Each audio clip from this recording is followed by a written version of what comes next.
All right, time to talk about online gaming. Many of the game titles available today include social and interactive elements like chats or online components.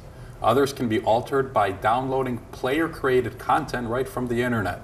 As parents, it's up to us to be informed about what and how our children play, and we need to make appropriate choices on their behalf. So Jan, what insight does the PTA have to offer about online gaming and children's safety? Thank you, Alex. The interactive play that is involved in educational video games is a great way for children to learn. High-quality, interesting new games are released every year. To enhance the player's experience, many games now allow players to talk to one another through the internet connection and supports the game's play. This allows people to play with their friends across town or to make new friends across the country. Unfortunately, this also opens the door to cyberbullying. Cyberbullies may take competitive teasing a step further and become downright mean to their fellow players.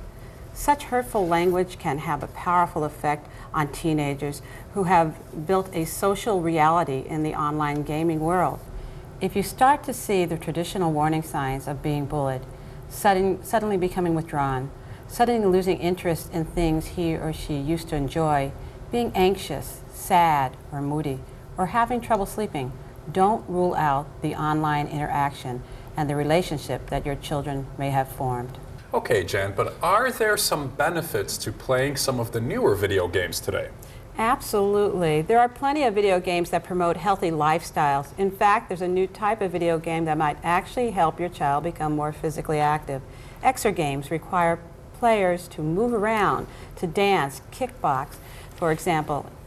To do well at these games, you must exercise. These games can especially be useful when safety concerns or unfriendly weather prevent children from going outdoors, or for those children who feel self-conscious exercising in front of other people. Video game ratings are designed to give parents guidance, not make decisions for them. Each family and each child is different. It is up to parents to research the video games their child wants to play and use this information to decide what is appropriate. The best way to understand your child's video game experience is to actually take part yourself. This could be fun. If you aren't interested in playing the game, be an active observer for the first few weeks your child is playing a new game. It is important that you have a conversation with each child to set rules and limits that are appropriate for him and her. In your conversation, be clear about the types of video games you are comfortable with your child playing and what the consequences will be if the rules are broken. Thank you, Jan. And Patricia, what does the ESRB do to help parents with online gaming of their kids? Well, Alex, there is something called an online rating notice. So on every box of a game that can be online enabled, in other words, your child can play this game with other people online, there's a warning. That warning says online interactions not rated by the ESRB. And that warns a parent about the fact that the kid might be exposed to chat from others and also player-created elements, whether it could be a character model or a map that somebody else has created and made available to other players. So that content has not been rated by the ESRB and obviously is not incorporated into the final rating assignment. And there's no possible way that you could rate it because you don't know what's to be rated. That's It's being right. created by participants on the fly. It's user-generated content. Thanks, Patricia. I appreciate it. And Andrew, Mr. GamerDad, you're a father, you're a gamer.